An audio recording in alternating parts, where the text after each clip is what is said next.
السلام عليكم، مرحبا بكم معنا في حلقه جديده من قناه مع مطبخي. كنتمنى تكونوا بخير وعلى خير وانتم كتشاهدوا هذا الفيديو. اليوم غادي نشارك معكم المعلكه ديال الكركاع، طريقه سهله وبسيطه باش نحضروا الحليوات لهذا العيد ان شاء الله. كنتمنى انكم تشوفوا الفيديو حتى الاخر، كنتمنى انكم ديروا تعليق وتحفزوا هذه القناه الاستمراريه. بقاو معنا باش تشوفوا الطريقه ديال تحضير هذه المعلكه. كيف ما كتشوفوا معنا هنا المكونات اللي هي عندنا الكركاع اللي صراحه شي حاجه زوينه، كان اكثريه الوليدات ما كيبغيوهمش. اليوم غادي نشارك معكم واحد الحلوه اللي غادي ياكلوهم الوليدات ديالكم وغادي يستافدوا من فوائد ديال الكركاع. كنعرفوا بان الحلوه المغربيه ديالنا راه واخا فيها منافع كبيره، اللي كيخلي المنافع انها تنقص ملي كنلقاو الحلاوه.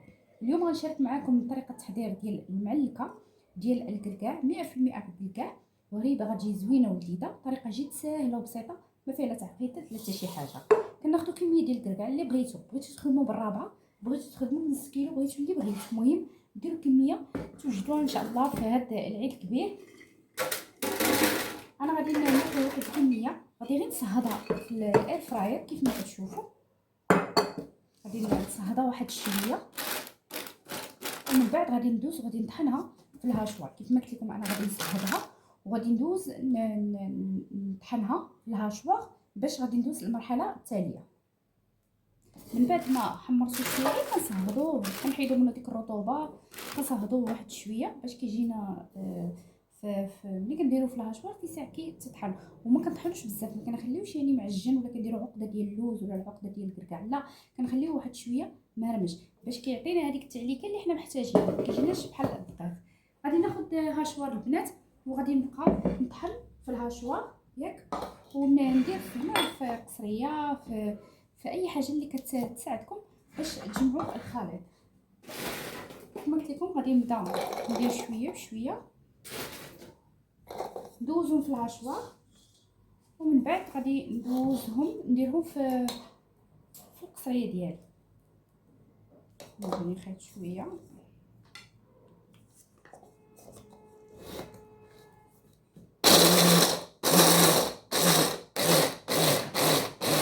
كيف ما كتشوفوا. ما كنيلوهاش، ما غاديش نيلوه نهائيا، غادي نخليوه بحال هكا محترم، فهمتي كيف ما كتشوف. غادي ندوز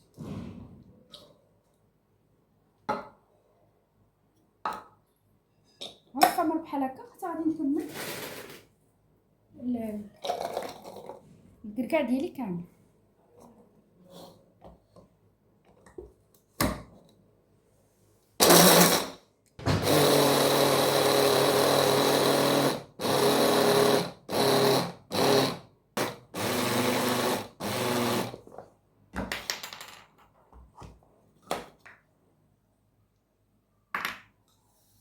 بعد ما طحنا كنديروا تقريبا هنا معلقه كبيره ديال الزبده، غادي نضيفوها هنايا. كنضيف هنايا الزهر، نكهه الزهر كتجي رائعه. الزهر نعرفوا بان اللوز الكركاع كيتماشى معاه بزاف النكهه ديال الزهر. غنديروا الفاني حتى هو، نحاولوا نخلطوا كاع النواشف. كندير واحد قبصه ديال الملحه لتحسين الطعم، كندير واحد الرشيشه ديال القرفه، غندير واحد المعلقه كبيره تكون عامره ديال المايزينا باش كتعطينا هذيك الهشاشه. هنا كاس كيف ما كتشوفوا مخليه واحد شويه ديال السكر سنيده. كيف ما قلت لكم ما تقووش السكر سنيده لحقاش فيها سكر كلاصي، ما تجيش تاني كلها سكر. نديرو خميره ديال الحلوه، غندير هنا خميره وربع ديال الحلوه. راك عارفه عينك ميزانك. كنضيف هنا معلقه ديال الكونفيتور. كيف ما قلت لكم ما تقووش السكر، انا عارفين غنضيفوا هاد الاضافات اللي كتزيد كتحلي. ممكن دير في الكونفيتور، ممكن تضيف الجليكوز اللي بغيتي، تبقى على حسب الرغبه ديالك. غادي نحاول نخلط كل هاد المكونات بطبيعه الحال. وعاد غادي نضيف البيض تدريجيا باش نعرف شحال كميه البيض. كميه البيض هي اللي كتحكم ليا باش غادي نجمع هاد المعلكه ديالي. كيف ما قلت لكم ممكن اننا نديروها باللوز والكركاع، كما ممكن اننا نديروها غير بالكركاع، كما ممكن اننا نديروها ايضا بكاوكاو والكركاع. المهم حنا غادي نديروها المعلكه الاصليه ديال الكركاع. كتجي صراحه البنات كتجي لذيذه بزاف بزاف بزاف. هاد العمليه البنات اللي كنبقاو نعمعكو الزبده مع هاد المكونات، نعرفوا بان الكركاع كيطلق الزيت ديالو. هذاك الشيء قلت لكم خليو العمليه البيض هي الاخرى. كنخلطوا هادشي مزيان ونعلكوه مزيان. عاد ممكن اننا كنضيفوا البيض، 2 حبات ديال البيض بطبيعه الحال تدريجيا، ما كنضيفوهمش دقه واحده اولا دفعه واحده، غادي نضيفوهم تدريجيا. كيف ما كتشوفوا ها هي في ساعه بدات كتجمع، لان كنعرفوا غير الكركاع بوحدو كيطلق هذاك الزيت ديالو، يعني غير باقا ما طابتش وطالعه واحد الرائحه كتجي لذيذه بزاف البنات. من بعد ما حاولت انني ندمج وغتلقاو واحد الكميه ديال الليدان تبارك الله، يعني معلقه ديال الزبده، عفوا الصوت، معلقه ديال الزبده كافيه لحقاش تبارك الله الكركاع ميدم بزاف بزاف. كيف ما قلت لكم غنضيف غير بيضه هي الاولى، هي اللي غنجمع بها. ما نديرش بزاف، ما نديرش 2 في دقه، خصوصا كانت البيضه متوسطه الحجم. راه كيبان لكم راه اللي تبارك الله راه دابا كلشي كيعرف راه غتبان ليه البيضه وكافيه اولا غتزيد.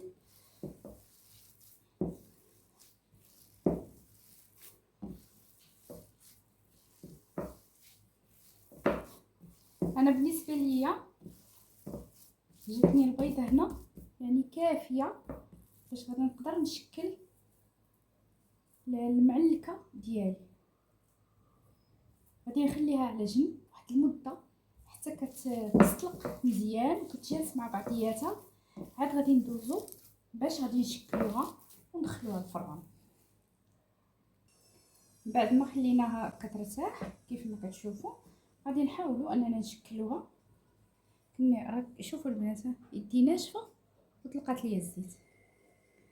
كنديروا القياس اللي كتكون الحبه فيها 8 غرام، اللي بغا. كاين اللي كيبغيها كبيره، كاين اللي كيبغيها صغيره، كل واحد شنو كيبغي الحجم ديال الحلوه ديالو تكون دايره.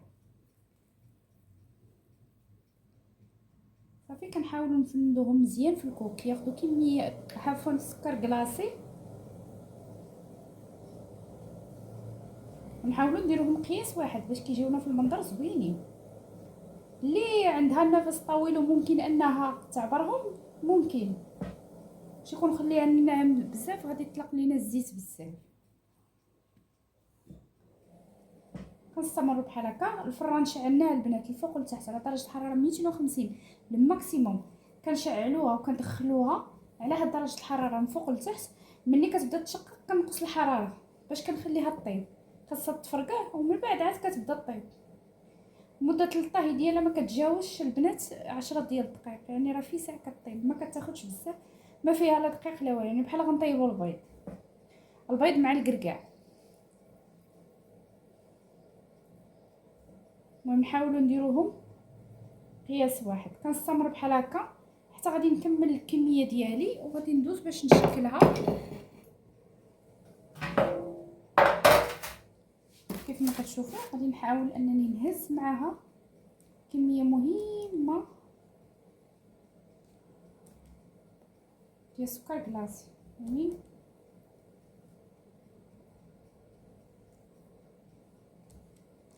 كتشوفوها هكاك واقفه ما تخافوش، راه مازال غادي الفران غادي تطلق وغادي تطلق لينا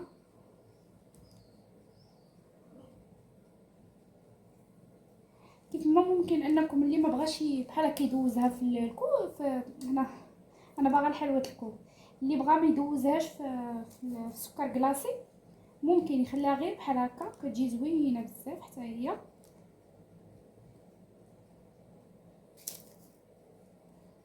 صافي كنستمر بحال هكا حتى نسالي الكميه ديالي كامله.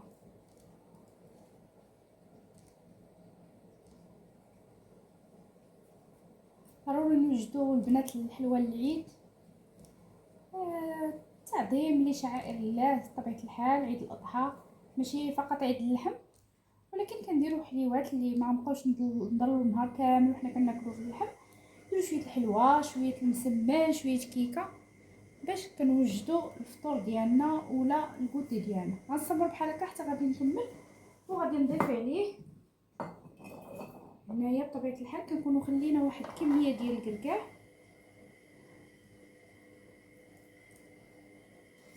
كنضغطها شويه ماشي بزاف، كنضغطوا شويه فقط.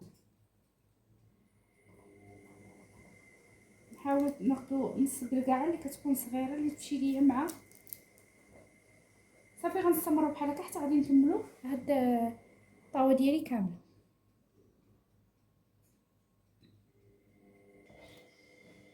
من بعد ما وجدات كندخلوها للفران على درجه حراره 250 من الفوق ومن التحت حتى كتشد شويه، كتبان لك تشقات، وعاد كنقصوا شويه الحراره وكنخليوها بلاصه العافيه تكون من الفوق ومن التحت.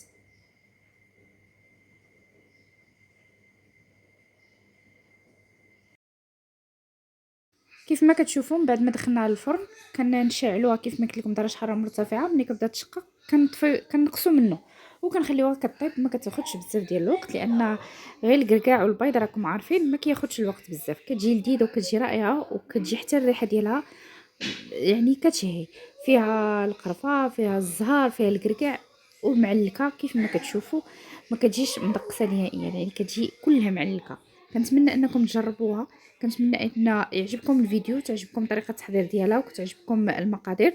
كيف ما كنتمنى ان تذوقوها من الفيديو اذا امكن، لان المذاق ديالها جاء لذيذ بزاف ورائع. يعني كيفاش غتجي خايبه وهي فيها غير الكركاع، لذيذه بزاف معلكه بزاف كيف ما كتشوفوا. كنتمنى يعجبكم الفيديو، كنتمنى انكم تجربوها، ونتلاقاو ان شاء الله فيديو قادم وعشركم مبروكه.